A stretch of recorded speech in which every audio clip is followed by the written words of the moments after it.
نحمده ونصلي ونسلم على رسوله النبي الكريم وعلى آله وأصحابه أجمعين. اللهم صل على سيدنا ومولانا محمد وعلى آل سيدنا ومولانا محمد وبارك وسلم صلاة وسلاما كثيرا كثيرا.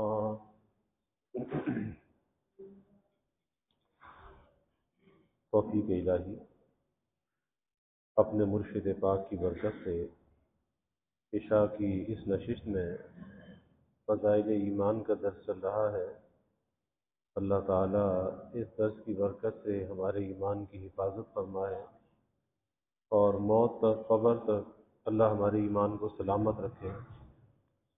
ایمان کی حفاظت کے ذرائع پر بات چل رہی ہے. حکیم الامت مجدد تھانوی رحمۃ اللہ علیہ فرماتے ہیں کہ صحبت اہل اللہ سے وہ بات حاصل ہوگی کہ اس کی بدولت اسلام دل میں رچ جائے گا. اللہ والوں کی صحبت کی برکت سے ایسی چیز حاصل ہو جائے گی، ایسی بات حاصل ہو جائے گی کہ اسلام دل میں رچ جائے گا. اور یہی مذہب کی روح ہے کہ دین کی عظمت دل میں رچ جائے، اور ضرورت اسی کی ہے کہ مذہب دل میں رچا ہوا ہو، مذہب دل میں رچا ہوا ہو. اور آج ہم نے مذہب کو جس کو اول درجہ دینا چاہیے تھا، جسے اپنی ترجیح بنانا چاہیے تھا، آج اسے بجائے اول درجہ دینے کے اسے ثانی درجے میں لے گئے. اور پہلے درجے میں کیا چیز ہے؟ پہلے درجے میں اپنی مرضی ہے، بس جو مرضی میں آتا ہے وہ کرتے. کبھی یہ پوچھنے کی تکلیف اور زحمت گوارا نہیں کرتے علماء کے پاس جا کر، مفتیان اکرام کے پاس جا کر کہ یہ کام شرعاً کرنا کیسا ہے، آیا یہ کام جائز ہے یا ناجائز ہے. بس ایک ایسی ہوس اور حرص ہے دنیا کی، مال و دولت کی، دنیا کی ترقی کی، کہ اس انسان کو یہ بھی فکر نہیں ہے کہ اس کا نتیجہ کیا ہوگا.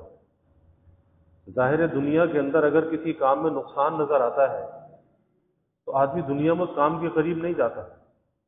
پتہ ہے کہ نقصان ہو جائے گا، اس نقصان کی تلافی کہاں سے کروں گا. لیکن جہاں دین کا نقصان ہو، آخرت کا نقصان ہو، اس کو آدمی کیسے گوارا کر سکتا ہے. ارے یہ تو دنیا کے مال و دولت سے بڑھ کر اس کی فکر ہونی چاہیے کہ ہماری آخرت کا کوئی نقصان نہ ہو.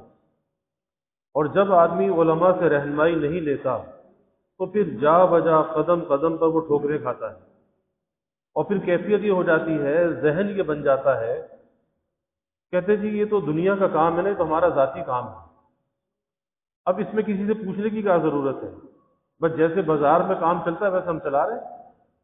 تو پوچھنا تو چاہیے کہ بازار میں تو سٹا بھی چل رہا ہے، بازار میں تو جوا بھی چل رہا ہے، بازار میں تو کم ناپا جا رہا ہے، کم تولا جا رہا ہے، بازار میں تو ملاوٹ بھی چل رہی ہے، دھوکہ بھی چل رہا ہے.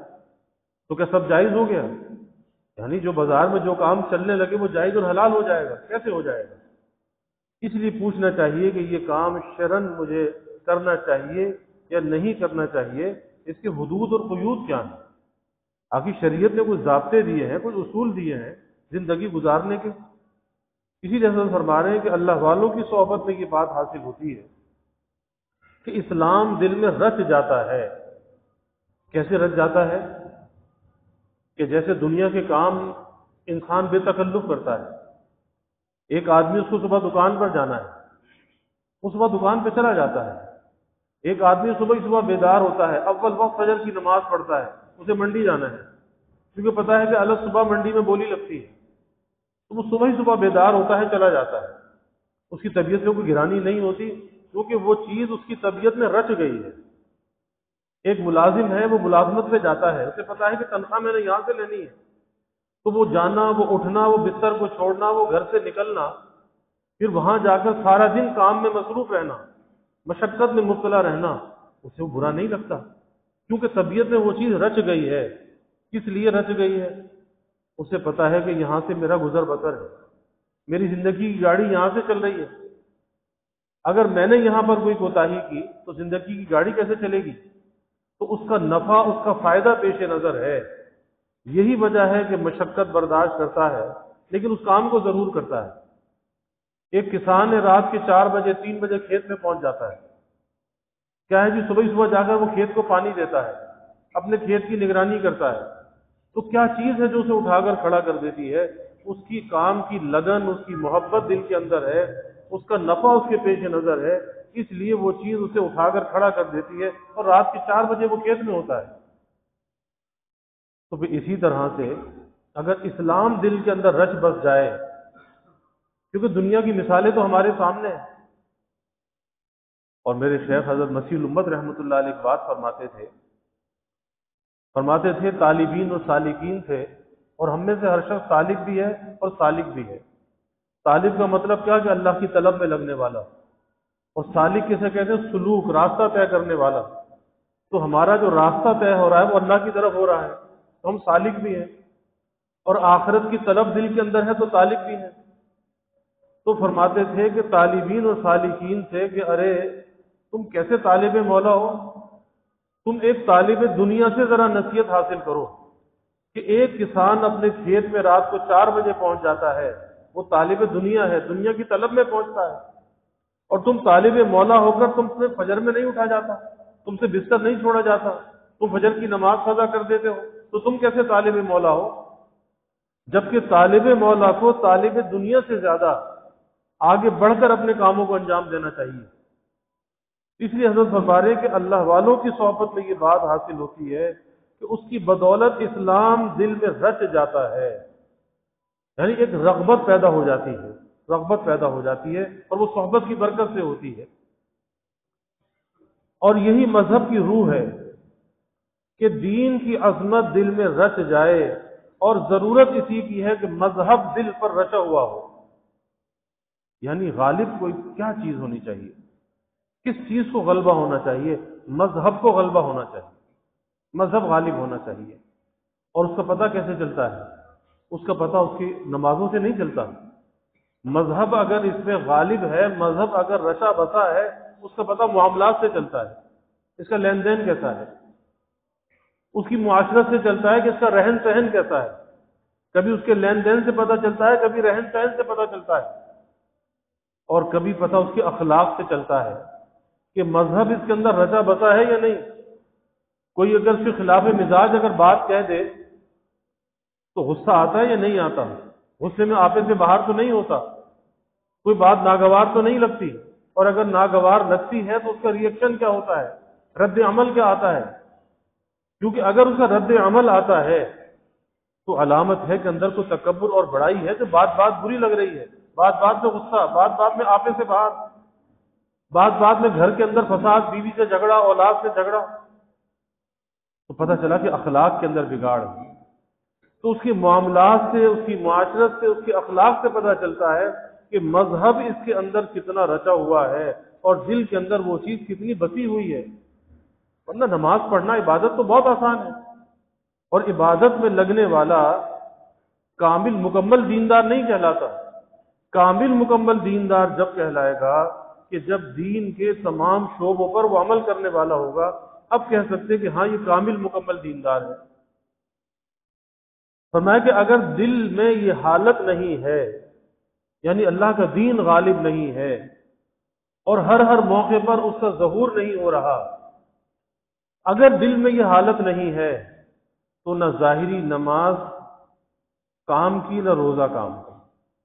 ظاہری عبادات کا فائدہ نہیں، کہ نماز تو پڑھتا ہے لیکن دکان میں جا کے جھوٹ بھی بول دیتا ہے، کم بھی تولتا ہے، کم بھی ناپتا ہے، لیکن تسبیح بھی ہاتھ میں رکھتا ہے، پہلی صف میں نماز بھی پڑھ لیتا ہے، لوگوں کو دھوکہ بھی دے دیتا ہے، چیز میں ملاوٹ بھی کر لیتا ہے، لیکن نماز بھی پڑھتا ہے۔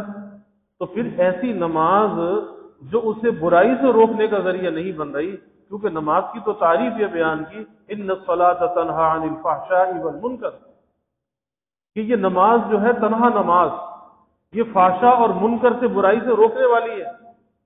تو اگر کسی کی نماز اسے برائی سے نہیں روک رہی تو پتہ یہ چلا کہ اس کی نماز کی صورت تو موجود ہے، نماز میں حقیقت موجود نہیں ہے۔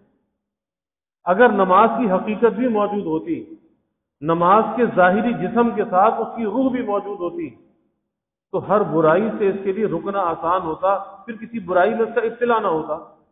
اس نے نماز کو نماز ہی نہیں بنایا، تو پھر ایسی نماز کام کی نماز نہیں۔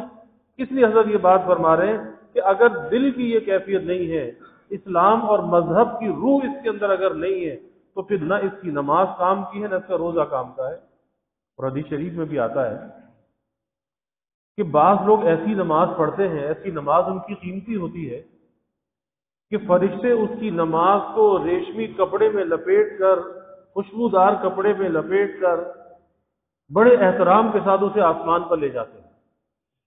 اور بعضوں کی نماز ایسی ہوتی ہے کہ اسے گندے کپڑے میں لپیٹ کر اسی کے منہ پہ مار دیا جاتا ہے، یعنی اللہ کو پسند نہیں ہوتی۔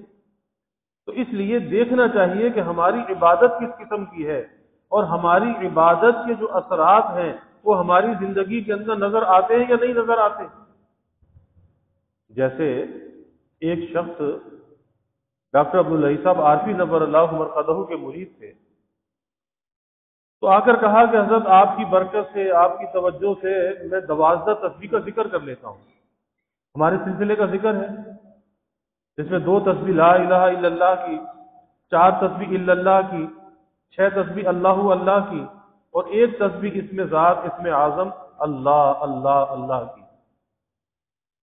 تو اللہ والوں کی نظر اس پر نہیں ہوتی کہ کتنا کام کر رہا ہے، کیا کر رہا ہے، وہاں تو نظر اس چیز پر ہوتی ہے کہ اس کے ظاہر کے ساتھ اس کی روح بھی اسے حاصل ہے یا نہیں، یا وہ نجی صورت حقیقت موجود ہی نہیں ہے۔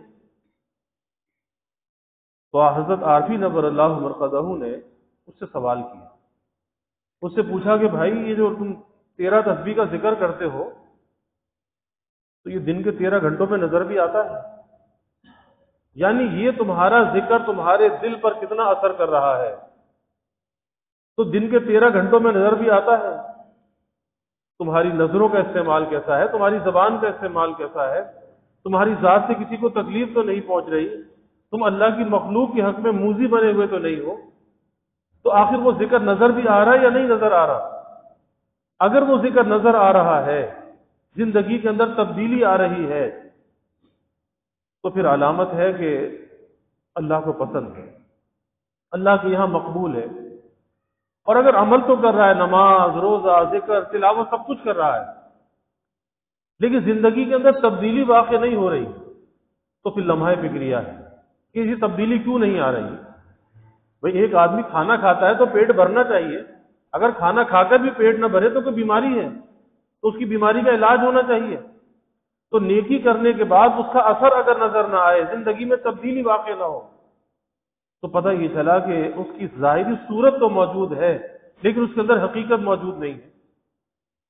جیسے حج کرنے تو بہت سے لوگ جاتے ہیں اور حاجیوں کی واپسی کا زمانہ بھی ہے، لیکن حج مقبول کی جو علامت ہے کہ کس کا حج مقبول ہوا، حج مقبول، حج مبرور، کون سا حج؟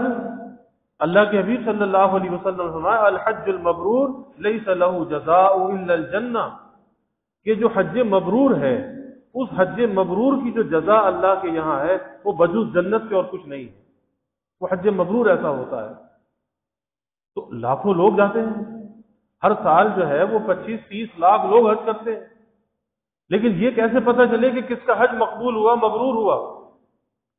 تو اس کی علامت اور پہچان یہ ہے کہ اس کی حج سے پہلے کی زندگی اور بعد کی زندگی میں کیا فرق واقع ہوا۔ اگر اس کی حج کے بعد کی زندگی بدل گئی، پہلے کی زندگی سے فرق واقع ہو گیا، تو علامت ہے کہ اس کا حج مقبول ہے۔ اسی طرح رمضان کا مہینہ آتا ہے، بہت سے لوگ روزے رکھتے ہیں، تراویح بھی پڑھتے ہیں، تلاوت بھی کرتے ہیں، اعتکاف بھی کرتے ہیں، اور ہر سال یہ رمضان کا مہینہ آتا ہے اور ہمیں کچھ دینے کے لیے آتا ہے، وہ بخشش اور مغفرت کو لٹانے کے لیے آتا ہے، اس کا موسلا دھار بارش می جو ہے برس رہا ہوتا ہے، لیکن کون نوازا جاتا ہے، کون اس سے فائدہ حاصل کرتا ہے، اس کی کیا علامت اور پہچان ہے؟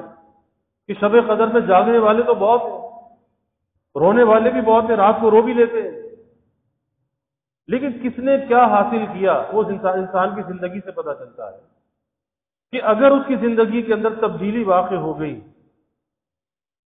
تو علامت ہے کہ اس کا رمضان اچھا گزرا ہے، اللہ کو اس کی عبادت پسند آئی، اب اس کی زندگی میں تبدیلی آ گئی، اب یہ رمضان سے پہلے جیسا تھا اب یہ رمضان گزرنے کے بعد ویسا نہیں رہا، اس کے اندر نرمی ہے، عاجزی ہے، انکساری ہے، یہ غصے کو ضبط کرنے والا ہے، یہ اپنی ذات سے کسی کو تکلیف نہیں پہنچاتا، اور جیسے رمضان میں اعمال کے اندر یہ سرگردہ تھا اب بھی اعمال میں سرگردہ ہے، وہی بھاگ دوڑ لگی ہوئی ہے، وہی فکر لگی ہوئی ہے، جیسے روزے کی حالت میں فکر تھی کیونکہ پانی کا قطرہ اندر نہ چلا جائے، تو اب بھی اس کو یہ ڈر اور فکر ہے کہ وہ حرام کا لقمہ اندر نہ چلا جائے، کوئی مشتبہ لقمہ اندر نہ چلا جائے، اس آنکھ سے کوئی بے احتیاطی نہ ہو جائے، زبان سے کوئی بے احتیاطی نہ ہو جائے۔ رمضان چلا گیا لیکن اس کے اندر ایک فکر پیدا کر گیا، اور یہ فکر بڑی مبارک فکر ہے، تو یہ فکر لے کر یہ زندگی کو گزار رہا ہے، تو علامت اس بات کی ہے کہ اس کا رمضان اچھا گزرا، اللہ کے ہاں یہ مقبول رمضان ہوا، یہ غیر مقبول نہیں ہوا۔ تو وہ بات حضرت یہاں پہ فرما رہے ہیں کہ اگر دل کی حالت نہیں بدلی، نماز، روزہ، حج، زکوٰۃ سب کچھ ہے، لیکن اگر دل کی حالت نہیں بدلی تو نہ یہ ظاہری نماز کام کی نہ روزہ کام کا، بس یہ حالت ہے کہ طوطے کو صورتیں رٹا دی۔ بہت سے طوطے ہیں نا، تو مالک اس میں محنت کرتا ہے، اسے قل هو اللہ یاد ہو جاتی ہے، وہ طوطا ہے سورہ فاتحہ پڑھنے لگتا ہے، میں نے دیکھے ایسے طوطے، کہتا ہے جی سورہ قل هو اللہ سناؤ، وہ قل هو اللہ سنا دیتا ہے، اچھا الحمدللہ سناؤ، وہ سورہ فاتحہ سنا دیتا ہے، لیکن فائدہ کیا ہے؟ کوئی فائدہ نہیں ہے، اس طوطے کے پڑھنے کا فائدہ کیا ہے؟ کوئی فائدہ نہیں ہے، کیونکہ وہ مکلف مخلوق نہیں ہے۔ تو اسی طریقے سے حضرت مثال فرما رہے ہیں کہ بس یہ حالت ہے کہ طوطے کی طرح صورتیں رٹا دی کہ وہ محض اس کی زبان پر ہے، دل میں کوئی اثر نہیں ہے، کیونکہ طوطے کو جو رٹا دیا وہ تو اپنا رٹا لگا رہا ہے، اور اس کے دل پہ کیا اثر ہے؟ کچھ بھی نہیں ہے۔ تو ایسے ہی یہ انسان بھی ہے کہ اس نے کچھ رٹ لیا ہے، بس نماز پڑھتا اٹھک بیٹھک کر لیتا ہے لیکن اس کی حقیقت موجود نہیں ہے، روزہ رکھ لیتا ہے لیکن جھوٹ نہیں بولتا، بد نظری نہیں چھوڑتا، غیبت نہیں چھوڑتا، لیکن روزہ بھی رکھتا ہے، تو اس روزے کا کیا فائدہ؟ فرمایا کہ جس تعلیم کا اثر دل پر نہیں ہوتا، جس تعلیم کا اثر دل پر نہیں ہوتا، مصیبت کے وقت وہ کچھ کام نہیں دیتی، اور سب سے بڑی مصیبت جو ہوگی وہ میدان حشر کی ہوگی، سب سے بڑی مصیبت قبر کی مصیبت ہوگی، میدان حشر کی مصیبت ہوگی، موت کے وقت کی مصیبت ہوگی۔ اگر انسان نیک عمل کرتا ہے، ایسا عمل کہ جس کا اثر اس کے دل پر پڑ رہا ہے اور دل کی دنیا اندر سے بدل رہی ہے، تو پھر اس کا یہ عمل موت کے وقت بھی اسے کام دے گا، قبر میں بھی کام دے گا، حشر میں بھی کام دے گا۔ کب؟ کہ جب دل پر وہ چیز اثر کرنے والی ہو۔ تو اگر دین کی محبت دل میں رچی نہ ہو، دین کی محبت اگر دل میں رچی نہ ہو تو حافظ قرآن اور عالم بھی ہوگا تب بھی آٹے دال ہی کا بہاؤ دل میں لے کر مرے گا۔ آپ دیکھ لیں کہ حافظ قرآن ہے، اللہ نے قرآن کی دولت سے سینے کو سجایا ہے، دل کو منور کیا ہے، لیکن داڑھی منڈاتا ہے۔ کیا مطلب؟ بھائی حافظ قرآن اور داڑھی منڈانے والا ہو وہ تصور کر سکتا ہے؟ اس نے اللہ کے اس قرآن کی کیا قدر کی ہے؟ کوئی قدر اس کے دل کے اندر نہیں ہے۔ اب وہ قرآن اسے کیا فائدہ دے گا کہ قرآن سینے میں سجا کر جو قرآن کے احکام کو پامال کر رہا ہے، وہ قرآن اسے کیا فائدہ دے گا؟ وہ قرآن تو اس کو کوسے گا کہ تجھے شرم نہیں آتی، تیرے سینے میں قرآن ہے اور تو ایسی حرکت کر رہا ہے۔ تو وہی بات حضرت یہاں پہ فرما رہے ہیں کہ وہ دنیا سے جب وہ جائے گا، چاہے قرآن کا حافظ ہے چاہے عالم ہے، لیکن اگر اس کا عمل اس کے اوپر نہیں ہے، اس کی محبت اگر دل میں رچی بسی نہیں ہے، تو آٹے بھاؤ کا دال ہی کر رہا ہوگا۔ مرتے وقت بھی یہ کیفیت ہوگی کہ فلاں چیز کا کیا بھاؤ ہے اور فلاں چیز کیسی ہے اور فلاں چیز کیسی، یعنی کہ اللہ کا دھیان نہیں ہوگا، اللہ کا استحضار نہیں ہوگا۔ فرمایا جیسا کہ اس وقت اکثر حالات ہیں، آپ دیکھ لیں رمضان سے پہلے حافظ قرآن فکر ہوتی ہے، وہ داڑھی بڑھانا شروع کر دیتا ہے کیونکہ مصلی سنانا ہے۔ پھر جب رمضان رخصت ہوتا ہے تو جو کچھ بھی چہرے پہ داڑھی آتی ہے، رمضان کے بعد داڑھی بھی رخصت ہو جاتی ہے، اے بھائی رمضان رخصت ہوا، تیرے چہرے سے داڑھی کیوں رخصت ہو گئی؟ وجہ کیا تھی کہ اللہ کے نبی صلی اللہ علیہ وسلم کی اس سنت کی عظمت دل میں نہیں تھی، اس کی محبت دل کے اندر نہیں تھی، اس کی رغبت دل کے اندر نہیں تھی۔ اپنا چہرہ وہ اللہ کے نبی جیسا نہیں بنانا چاہتا تھا، اللہ کے دشمنوں جیسا بنانا چاہتا تھا۔ تو ظاہر نجات کس کے چہرے میں ہے؟ ارے بھائی نجات تو نبی کے چہرے میں ہے کہ اس جیسی اگر نقالی بھی اختیار کر لی وہ نقالی کام آ جائے گی، لیکن اگر وہ کسی باغی کی شکل و صورت بنائی تو بھلا وہ کیا کام دینے والی ہوگی؟ اور جب کسی باغی کی شکل و صورت کو اختیار کر رہا ہے، اپنی شکل کو بگاڑ رہا ہے، اپنے لباس کو بگاڑ رہا ہے، تو یہ علامت ہے کہ ان سے محبت ہے، جبھی تو وہ کام کر رہا ہے نا۔ اگر اللہ اور اس کے رسول کی محبت ہوتی تو ان کی غلامی کے اندر یہ اس رنگ کو لیے ہوئے ہوتا، اس غلامی کے اندر جینا اور مرنا ہوتا۔ اور یہ بڑی خطرناک بات ہے۔ اسی اللہ کے حبیب صلی اللہ علیہ وسلم نے فرمایا من تشبہ بقوم فہو منہم، کہ جو جس قوم کی تشبہ اختیار کرے وہ انہی میں سے ہے، یعنی پھر ہم سے ان کا کوئی واسطہ نہیں، آپ فرما رہے وہ انہی میں سے ہوگا، انہی کے ساتھ حشر ہوگا۔ تو ڈرنے کا مقام ہے، اپنی وضع خطا کو، اپنی شناخت کو کبھی نہیں کھونا چاہیے، کہ ہمیں یہ نہ کہنا پڑے کہ میں عبداللہ عبد الرحمن ہوں، کوئی دور سے دیکھے تو پہچان جائے کہ ہاں یہ غلام ہے رسول اللہ صلی اللہ علیہ وسلم کا، بتانا نہ پڑے کہ جی میں فلاں ہوں، نہیں، دور سے دیکھ کر پہچانا جائے، یہ غلامی ہے۔ تو فرمایا جیسا کہ اس وقت اکثر حالات ہیں کہ دل میں اسلام کا اثر کم ہوتا جاتا ہے، اور یہ بہت بڑا المیہ ہے کہ آج دنیا کی محبت، دنیا کی چاہت، مال و دولت کی محبت اور دنیا کے فتنے بڑھتے چلے جا رہے ہیں، اور ان فتنوں میں بڑا فتنہ یہ دجالی فتنہ، یہ سوشل میڈیا ہے۔ کتنا بڑا نقصان ہو رہا ہے، ایسے آج گھنٹوں اس پر برباد ہو جاتے ہیں، گھنٹوں بچے کارٹون دیکھنے میں، گیم کھیلنے میں برباد کر دیتے ہیں، وہ سارا کچرا دماغ میں جمع ہوتا ہے، میموری میں جمع ہوتا ہے۔ ارے یہ میموری اس لیے اللہ نے دی ہے، یہ سارا کچرا یہاں پہ جمع کر لو، پھر اچھی باتیں کیسے اندر آئیں گی؟ یہ باتیں اچھی کیسے اندر جمع ہوں گی؟ جب وہ کچرا اندر بھرا ہوا ہوگا تو اچھی باتیں تو جمع نہیں ہوں گی۔ لیکن بچے ہیں کہ ان کی سمجھ میں نہیں آتی یہ بات، اس لیے ماں باپ کو نگرانی کرنی چاہیے اور ان کا کوئی اسکرین ٹائم مخصوص کرنا چاہیے کہ بھئی آدھے گھنٹے کی اجازت ہے، اس کے بعد چاہے وہ سر پھوڑے لگے لیکن نہیں اجازت دو اس کو، کیونکہ اس کے مستقبل کا مسئلہ ہے۔ اگر ان چیزوں کے اندر پڑا رہا اس کا مستقبل مارا جائے گا، وہ اپنی تعلیم سے رہ جائے گا، اس کا مستقبل برباد ہو جائے گا۔ یہ کوئی خیر خواہی کی بات نہیں ہے کہ اسے ٹیبلیٹ دے دیا، اسے لیپ ٹاپ دے دیا، اسے اسکرین دے دیا، اپنی جان چھڑا لی کہ ٹھیک ہے بچہ لگا ہوا ہے، تو یہ بچوں کے ساتھ خیر خواہی نہیں ہے، کل اللہ کو کیا جواب دو گے؟ تو اسلام کا جو اثر حضرت فرما رہے ہیں کہ دل میں کم ہوتا جاتا ہے، اور آج تو اور زیادہ انحطاط ہے۔ یہ بات تو 100 سال پہلے کی ہے، 100 سال پہلے کی بات ہے، اور آج کیا حال ہے؟ آج جتنا آج انحطاط ہے شاید اس سے پہلے کبھی ایسا نہیں تھا۔ فرمایا کہ اسی کو دیکھ کر میں کہتا ہوں، مجدد تھانوی رحمۃ اللہ علیہ فرماتے ہیں، اسی کو دیکھ کر میں کہتا ہوں کہ مسلمانوں کا اسلام نکلا جا رہا ہے، نکلا جا رہا ہے۔ کہاں سے نکلا جا رہا ہے؟ اور دل سے نکلا جا رہا ہے۔ کہنے کو تو کہتا ہے کہ بھئی میں تو مسلمان ہوں، عبداللہ عبد الرحمن میرا نام ہے، کہنے کو تو یہی کہتا ہے نا، لیکن حضرت فرما رہے ہیں کہ اسلام نکلا جا رہا ہے۔ کہاں سے نکلا جا رہا ہے؟ دل سے نکلا جا رہا ہے۔ اسلام کی عظمت، اسلام کی وقت، اسلام کی محبت وہ دل سے نکل رہی ہے۔ اور وہ کیسے اس کا پتہ چلتا ہے کہ آج اسلام کے احکامات پر ہمارا عمل نہیں۔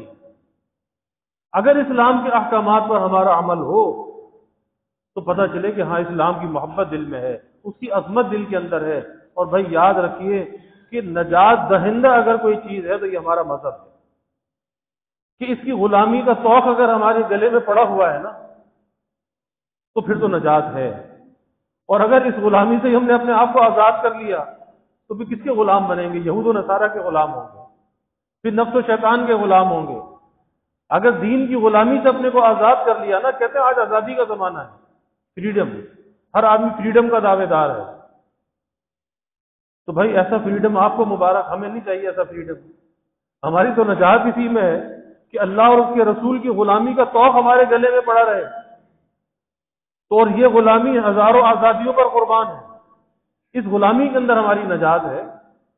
تو فکر کرنی چاہیے کہ ہمارے افکار اور خیالات کے اندر بگاڑ نہ آنے پائے، ہماری اولاد کے افکار اور خیالات کے اندر بگاڑ نہ آنے پائے، کیونکہ نام کا مسلمان ہوا، کام کا مسلمان نہ رہا تو کس کام کا مسلمان ہے؟ نام اس کا عبداللہ عبد الرحمان ہو، کام کرے وہ یہود و نصارہ والے۔ اس لیے حضرت فرما رہے ہیں اپنی اولاد پر رحم کرو، اپنی اولاد پر رحم کرو اور ان کو اسلام کے سیدھے راستے پر لگاؤ۔ یہ آج جو ہماری اولاد ہے نا، یہ ہمارا مستقبل ہے، اور کسی بھی قوم کا، ملت کا اگر مستقبل دیکھنا ہو، اس کی نوجوان نسل کو دیکھ لو۔ یہ مستقبل ہے، یہ فیس ہے، یہ چہرہ ہے، یہ شناخت ہے کہ جو نوجوان ہوگا، جیسا ہوگا ویسا ہی مستقبل بھی ہوگا۔ اگر نوجوان کارآمد ہے، مستقبل بھی جو ہے وہ تابناک اور روشن ہے، اور آج کا نوجوان اگر ناکارہ ہے تو مستقبل بھی بھائی بھی برباد ہے۔ اور آج یہی ہو رہا ہے کہ آج اس سوشل میڈیا نے وہ بربادی پھیلائی ہے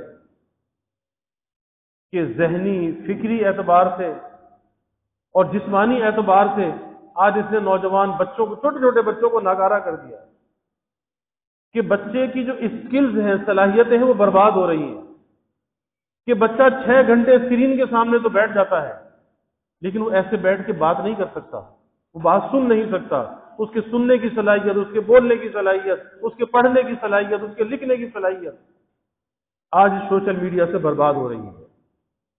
اس لیے وہ ماں باپ کی سنتا نہیں ہے، ماں اسے پکارتی رہے گی، اسے نہیں پتا کہ کیا ہو رہا ہے، کیونکہ اس کا دھیان تو کہیں اور لگا ہوا ہے، اس کی آواز کانوں میں نہیں جا رہی۔ یہ بربادی کی نشانی ہے، بربادی کی نشانی ہے۔ اس لیے بھائی اس نوجوان نسل کی صلاحیتوں کی بھی حفاظت کرنی چاہیے۔ آج صلاحیتیں برباد ہو رہی ہیں کہ آج کے زمانے کا بچہ اسکرین کے ساتھ تو خوش ہے، اور چھوٹے چھوٹے بچوں کی کمریں بینڈ ہو رہی ہے۔ کمر جو ہے، یہ ریڑھ کی ہڈی، اسپائن، جو 70-80 سال کے بوڑھوں کی نہیں ہوتی، آج بچوں کی جو ہے وہ کمر جھک رہی ہے، کیونکہ وہ اسکرین پر بیٹھا رہتا ہے جھک کر۔ تو ظاہر ہے فزیکلی بربادی ہے، جسمانی اعتبار سے بربادی ہے۔ خدا را اس سے اپنے بچوں کو بچانا چاہیے۔ گھر کا ایسا ماحول ہونا چاہیے کہ جس کے اندر بچہ اپنے ماں باپ کے ساتھ اٹیچ ہو، ماں باپ انہیں وقت دیں، وہ اپنا وقت اولاد کو دیں۔ لیکن اس اسکرین کی لعنت سے جتنا بچے کو بچایا جائے گا، اتنا ہی بچہ وہ محفوظ رہے گا۔ اس لیے حضرت فرما رہے ہیں کہ اپنی اولاد پر رحم کرو، اور یہ اس وقت فرما رہے ہیں جب یہ لعنت موجود نہیں تھی۔ آج تو اس لعنت نے بربادی پھیلائی ہے کہ اپنی اولاد پر رحم کرو اور ان کو اسلام کے سیدھے راستے پر لگاؤ۔ اللہ ہمیں اس کی توفیق عطا فرمائے۔ وآخر دعوانا الحمدللہ۔ الحمد للہ رب العالمین والعاقبۃ للمتقین والصلاة والسلام علی اشرف الانبیاء والمرسلین۔ اللہم صل علی سیدنا و مولانا محمد وعلی آل سیدنا و مولانا محمد وبارک وسلم۔ ربنا آتنا فی الدنیا حسنہ وفی الآخرۃ حسنہ وقنا عذاب النار۔ ربنا اتمم لنا نورنا واغفر لنا انك على كل شيء قدير۔ اللهم اعنا على ذكرك وشكرك وحسن عبادتك۔ اللهم انا نستعينك على طاعتك۔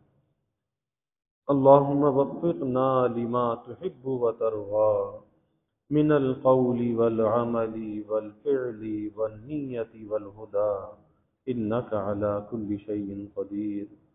اللهم ارزقنا حبك وحب حبيبك صلى الله عليه وسلم۔ اللهم ارزقنا شهادة في سبيلك واجعل موتنا ببلد رسولك۔ یا اللہ یا رحمان یا رحیم یا کریم یا ارحم الراحمین یا اکرم الاکرمین۔ یا اللہ ہمارے گناہوں کو معاف فرما، یا اللہ ہماری خطایا سے درگزر فرما، یا اللہ اپنی محبت معرفت عطا فرما، اپنی رضا والی زندگی یا اللہ نصیب فرما، رضا والے کاموں کی یا اللہ توفیق عطا فرما، اپنی مرضیات پہ چلنا آسان فرما، نامرضیات سے ہماری حفاظت فرما، یا اللہ نیک صحبتوں کا اہتمام کرنے والا بنا، یا اللہ ہمارے نوجوانوں کو یا اللہ اس کی رغبت دلوں میں پیدا فرما، نیک صحبتوں سے وابستگی یا اللہ نصیب فرما۔ یا اللہ ہمارے بچوں کی، ہمارے گھر والوں کی یا اللہ اخلاق کی، کردار کی، گفتار کی یا اللہ حفاظت فرما۔ یا اللہ سوشل میڈیا کی لعنت سے یا اللہ حفاظت فرما، اس کے نقصانات سے یا اللہ حفاظت فرما۔ یا اللہ ظاہری باطنی ہر قسمی ترقیات عطا فرما۔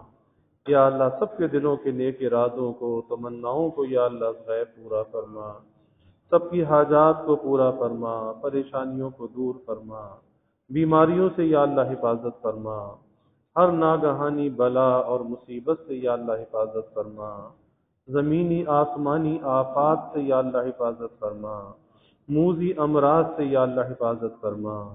یا اللہ سب کے علم میں، عمل میں، رزق میں خوب خیر و برکت فرما، ابواب رزق یا اللہ کشادہ فرما، رزق حلال عطا فرما، آسان عطا فرما، برکت والا عطا فرما۔ یا اللہ رزق ظاہر بھی عطا فرما، رزق باطن بھی عطا فرما، اپنی محبت اور معرفت کا رزق عطا فرما، نیکی اور طاعت کا رزق عطا فرما۔ یا اللہ کبھی کسی کو مخلوق کا محتاج نہ بنا، ہمیشہ اپنے در کا سائل اور بھکاری بنا، اپنے در کا منگتا اور سوالی بنا، اپنے غیر سے ہماری امیدوں کو قطع فرما، اپنی ذات عالی کا یقین ہمارے دلوں میں پیدا فرما۔ یا اللہ ہر امید کو تیری ذات سے وابستہ کرنے والا بنا۔ یا اللہ ایمان کی ترقی، اعضاء کی سلامتی عطا فرما، ہر محتاجی معذوری سے یا اللہ ہماری حفاظت فرما۔ یا اللہ ہمارے ملک پر اپنی رحمتوں کا نزول فرما۔ یا اللہ اس ملک کو امن کا، سلامتی کا گہوارہ بنا، ہر قسمی دہشت گردیوں سے، فرقہ واریت سے، مذہبی منافرت سے یا اللہ اس ملک کی حفاظت فرما، اس ملک میں رہنے والوں کی حفاظت فرما۔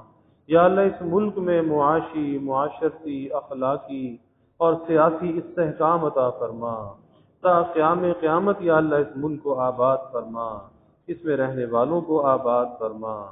یا اللہ مہنگائی کے، گرانی کے عذاب سے نجات عطا فرما، سب کے گزر بسر کو یا اللہ آسان فرما، سب کے سفید پوشی کے بھرم کو قائم فرما، کسی کو مخلوق کے آگے رسوا نہ فرما، مخلوق کے آگے سوال کی ذلت سے بچا، عزت آبرو والی زندگی عطا فرما، ستاری والی زندگی عطا فرما۔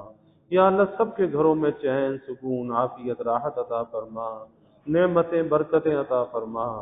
یا اللہ ہر قلت سے، دقت سے، ابتلا سے، آزمائش سے یا اللہ حفاظت فرما۔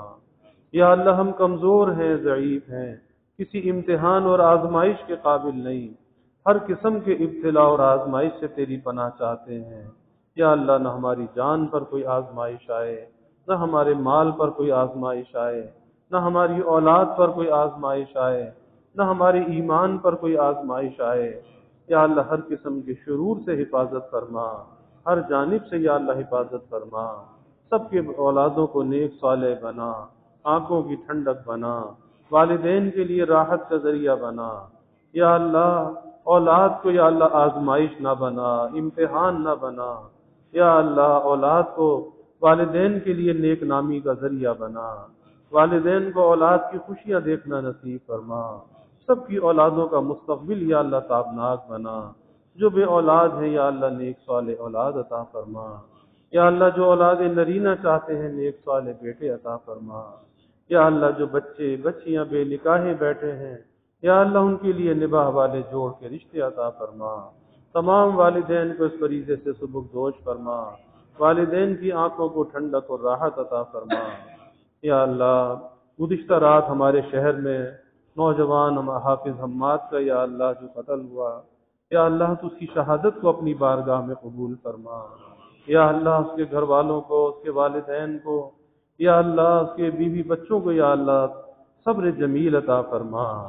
یا اللہ جس ظالم نے یا اللہ یہ کام کیا اسے کیسر کردار تک پہنچا، یا اللہ ایسے لوگوں کو تباہ و برباد فرما، نشان عبرت بنا۔ یا اللہ شہید کو اپنے جوار رحمت میں جگہ عطا فرما، اعلیٰ علیین میں یا اللہ خاص درجات قرب عطا فرما۔ یا اللہ اس کے چھوٹے چھوٹے یتیم بچوں کے حال پر یا اللہ اپنا فضل فرما، ان بچوں کا یا اللہ تو ہی سہارا بن جا۔ یا اللہ ان کے اپنی حفاظت میں انہیں لے لے، ہر جانب سے یا اللہ ان کی حفاظت فرما۔